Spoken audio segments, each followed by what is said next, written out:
Hey, how you doing? I wanted to talk about the combat round because it's a little bit different, and people wanted to know how it worked. But seeing I'm going to have you all gathered in front of a video anyway, let me take this opportunity before I talk about combat round just to thank you for playing. Welcome to the campaign. Let me give you a little backstory of how this all came because I think it's germane. It'll be brief, real brief, but what happened was, what happened was, uh, Rob re- replied to me that he was on Twitter that he was interested in gaming. He says, I want to play a game again." Because I made some comment that there's not a lot of game playing. There's a lot of game talking, but not a lot of game playing. He said, "I'd like to play." So I jumped on that like a fumbled football and said, "Hell yes," and got him to join the server here. He made his and it was so awesome. So I'm like, I didn't expect him to do this. I don't know why. I probably should have, but so he joined the server and he chose his old original screen name or character name as a screen name, Robalar, which is his original Greyhawk character. And I was like, "Oh, that's so cool!" So if you see Rabalar in the use, don't tag him because he's no longer replying. He's busy, um, but he's there, and that's him, Rabalar. So anyway, and he was ready to play, and then opportunities knocked on his door while he was trying to set up his equipment uh, to work with Discord and things like that. He lives on Corsica, which is an island out south of France, and the internet's a little bit touch and go. And anyway, he was having some trouble with Discord accepting his headphones or something like that. So opportunity knocks on his door, and he's got all these projects, and so he had to kind of bow out of playing at least for the time being. But don't be too disappointed because he's not gone for good, and you never know when Robalar might show up in this campaign. It's so the opportunity to play with him is not turned to zero. It's just as a regular member of a group or the DM that can't happen because of the business opportunities that he's been given. So with him not being the regular player, and I didn't say specifically, "Hey, would you like to DM?" But I was kind of hoping he'd say yes. Um, kind of assumed he would. And now that he's gone, that responsibility falls to me. Obviously, I've played OD&D. It's been a long time. It was before Reagan was president, so uh, please don't be too uh, be patient. But as far as the combat, and I don't want to bore you with too many historical details. Some of those things you can get from Rob himself on Twitter. Some of them you can get from the various interviews because he'll be doing a lot of those uh, in the near future. But both the original Dungeons and Dragons and Chainmail that it's kind of egg that it was birthed from. Neither one of those products are complete when you purchase them. Uh, the rest of the product is spread across fanzines like Wargamers Digest, Europa Magazine, Panzerfaust, uh, Strategic Review, which is the TSR's predecessor to Dragon Magazine, uh, in both clarifications, uh, Q and A's, and interviews of Gary and Dave. So people that are playing here, say, "Well, I'm thumbing through this stuff, and I'm not getting any answers or any specifics on how combat rounds work," and you won't because it's not there.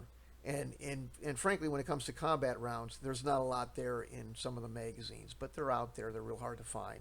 Um, the combat round is described in a magazine called Europa, and if any of those exist, I'd be surprised. But and to be fair, and Gary's a intelligent, or was an intelligent, you know, had a great command of the English language, but frankly, that explanation ain't that clear. Um, so, and Rob told me, he says all of these things were different. If Dave was DMing, we did everything different. We did it Dave's way. Everybody had their own way. So, what we're going to do is we're going to use weapon speed, but that's not going to come into play all the time, only in certain situations. And the only reason I'm doing it is because trying to extract it from the rest of this system ends up making it more complex and convoluted than just addressing it, even though a lot of people find the idea of weapon speed somewhat irritating. I know that you do, but it won't be that big of a deal. The rest of it is about a couple of things. Position on the battlefield. When we have encounters, they have to be done in miniature. Sorry, some people don't like that. They like theater of the mind, but this is a war game first and foremost, and we need miniatures. That's why I brought up Tabletop Simulator. I don't have the ability, the finances, or frankly the patience to tolerate any of the other VTTs. Tabletop Simulator is $20 flat. That's it. And end of story. There's no more additional fees, or you don't really need anything else. Can you import other artwork into it? Yes. But it's a one-stop shop for me. It works great.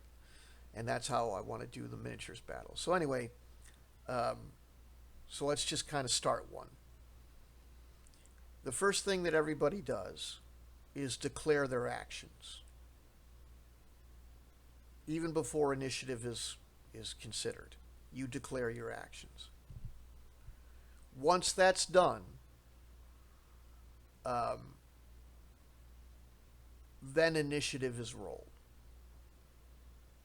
and that is 2d6 plus Dex modifier. Then movement, if any. Then combat. And combat kind of has a sub-initiative system where weapon speed kind of comes into play. And spell conjuring can come into play. So spell conjuring is not instant, and things can happen. If you get bumped, attacked, your spell will fail, stuff like that. So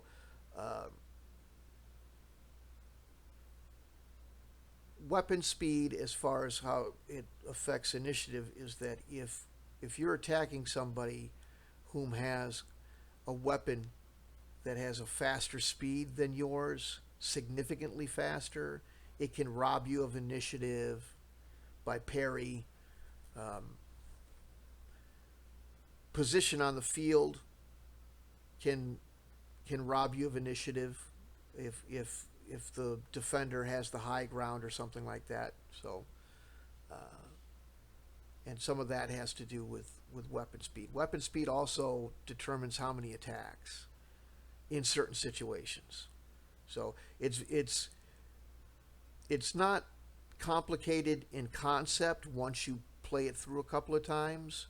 I suppose people who use the term complex to mean a lot of moving parts might apply it to this, in that there's a lot of situationally dependent modifiers, exceptions, fairly typical of wargaming, that come into play.